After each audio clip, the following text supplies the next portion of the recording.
Waifus. One of the finest joys that whoever high and mighty above has granted us with. There are very few things out there that can measure up to the experience of being with your homies and having a civil conversation about the latest beauty you saw enchanting the screen on TV last night. Building a deeper bond through discovering ourselves and our fine tastes through these fictional maidens. But that is not what we will be discussing today, ladies and gentlemen. There will always be times where instead of starting a civil conversation, you'll instead start a civil war, questioning whether or not it's worth it to keep going on in life, knowing that there are people in this world who genuinely get hot and steamy over absolute doo-doo. Doo-doo like Azula. I absolutely do not get the hype around this bitch. Now don't get me wrong, I ain't tripping. I think Azula is an amazing written villain, cause she's exactly that, a great villain. Y'all can say she's pretty, look-wise all you want, but me personally, I myself have a list of red flags I look out for in women that can help me make an educated and informed decision. Why don't we go down the list together, shall we? Okay, red flag number 1, narcissistic. Are you sure? I'm a pretty good liar. I am a 400-foot-tall purple platypus bear with pink horns and silver wings. Okay, well, maybe she just has a lot of healthy self-confidence in herself. Number 2, manipulative. You know, Father blames Uncle for the loss at the North Pole. And he considers you a miserable failure for not finding the Avatar. Why would he want you back home, except to lock you up where you can no longer embarrass him? Okay. Family drama can be complicated, I guess. Treacherous and unloyal. What are you doing here? You mean it's not obvious yet? I am about to celebrate becoming an only child! Okay, moving on. Okay, but she has to be pretty fun to talk to at least, right? She's a great leader and a smooth talker, so that's gotta help her in the romantic department, right? That's a sharp outfit, Chan. Careful, you could puncture the hull of an Empire-class Fire Nation battleship, leaving thousands to drown at sea. Because it's so sharp. Together, you and I will be the strongest couple in the entire world. We will dominate the Earth! Oh, come on. Guys, seriously? Her? Like, Toph was literally right there, you guys. And let's not be forgetting how she got when she became the new Fire Lord towards the end of Season 3. Girl is literally a crazy. You telling me you're willing to deal with this? I didn't think so. Next up on the chopping block is Naruto. Now, you might be thinking, hey yo, ain't this kinda gay? And no, and if any of you ladies or guys watching this video had a crush on Naruto growing up, I actually applaud you. Like, I literally do not understand why every girl in this show simped for Sasuke, dumbass. Cause normal base Naruto part 1 or Shippuden ain't what I'm talking about, nah. I'm talking about my fellow fellas who got bricked up over Naruto's sexy jutsu. Now, you still might be thinking, bro, ain't this still kinda gay? And yes, that's exactly my point. Y'all fellas can't be sitting here telling me y'all straight as arrows when you're over here getting your rocks off to a man using a transformation jutsu. I think it's alarming how popular of an option sexy jutsu Naruto is. And what makes it even creepier is that Jiraiya nasty ass who's like, I don't know, 90 or something, would sometimes ask Naruto, who's, by the way, a literal 12-year-old, to perform sexy jutsu for him, so that he could perform research for his Make Out Paradise book, which is literally a novel, by the way. I don't know, I guess it's cause we didn't really have much to work with watching this show growing up as kids. Like, aside from Hinata, there are like 0 other options. Like, who else can you like in the show? Sakura? Oh, speaking of Sakura. Sakura Haruno from Naruto will probably go down in history as our generation's OG worst girl. I don't care about how good or how much she improves later on in the story. In part 1, she's literally nothing but a useless simp whose only personality trait is being down bad for Sasuke. The best argument I hear from people who like Sakura is that, oh, well, she was like the original tsundere character from when we were growing up as kids. She had a fiery personality and she could totally kick my ass. Dude, what are you actually talking about? So you just like that she beats the shit out of Naruto for no reason? Let me break this down for you boys.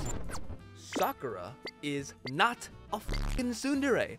The whole idea of a tsundere is that they're people who are reluctant to reveal their true feelings and thus act cold and sometimes violent to their crush. There are many examples of actually high-quality tsunderes all across anime, which is, by the way, the complete opposite of Sakura. Sakura isn't mean and violent to Naruto because she secretly likes him. Sakura is just mean to Naruto because she's a friggin' asshole and a bitch.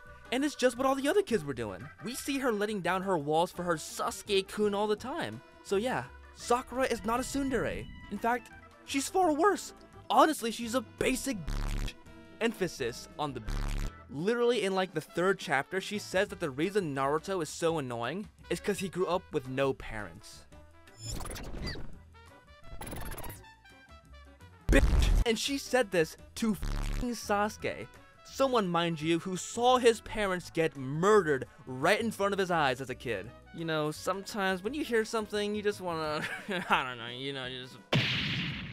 I will never understand why anyone was into Sakura as a kid. And as for Sakura now, I mean, it's alright, like...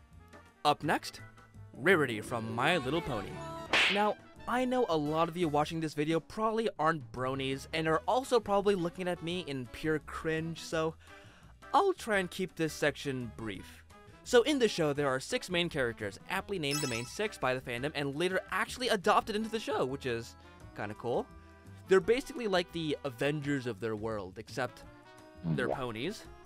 And of the main 6, Rarity has to be by far my least favorite. I like to describe each main 6 member like this. The cool, smart one. Walking Top Gun reference. Best girl. Actual best girl. Probably a Kirby main. And the insufferable, intolerable, demon spawn drama queen. So just literally me, and I hate it. Seeing this bitch on screen makes me want to end it all. And I'm not the only one.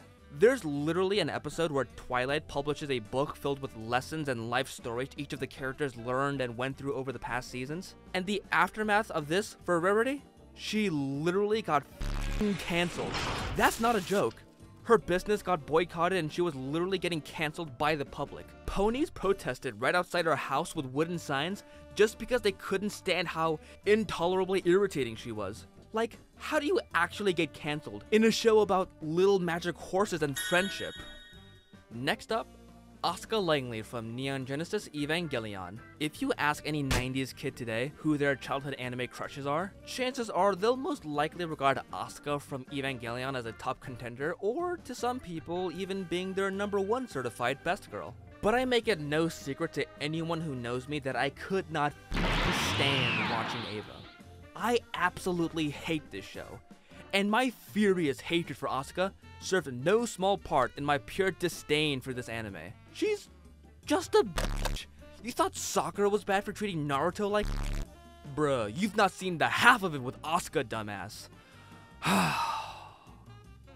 White people, am I right? And to all the Eva fans who say, oh well, we like Asuka because she's a well-written, realistic character, and she only acts like an insufferable infant because she has a lot of crippling childhood trauma.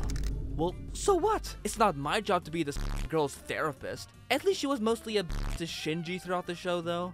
Man, Shinji. Just watching the whole show made me want to bully this little self-pitying, depressed incel myself. Almost made me root for Asuka sometimes. Holy crap.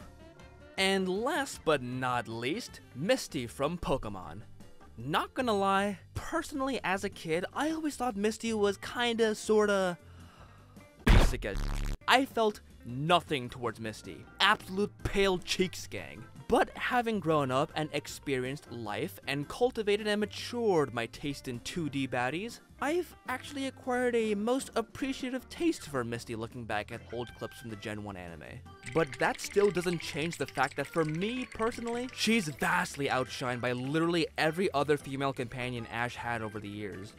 I mean, May is like literally the best. She's like top 3 at least, if not #1. Dawn was also great from Gen 4. Iris was okay. She was kind of like the athletic tomboy crush I personally really liked growing up watching the Gen 5 anime. And who could forget my absolute favorite Serena probably the only companion Ash ever had who was actually legitimately deadass into him. Like, it's not subtle or a thing they only hint at, no. This girl genuinely likes Ash, and it was an amazing fresh take that I personally really enjoyed. But even putting Ash's future aside, Misty herself is still outshined in her own gen by the literal civil war that is Nurse Joy versus Officer Jenny. Hell, these two absolute titans of the waifu world got my main man Brock headass running head over heels for him. They're so good, Brock can't even pick a favorite. He said, gotta catch them all, and that gets nothing but respect from me. Woo! You know, I listed off some pretty hot takes today, and probably on a lot of your childhood fantasies. So, if you want me to list off my childhood fantasies growing up, make sure to slap that subscribe button. And if you're already subbed, thanks. And if you'd like to support me directly, I do have a Patreon, which has all my videos without all the censoring. So, with that all being said, I'll see y'all next time.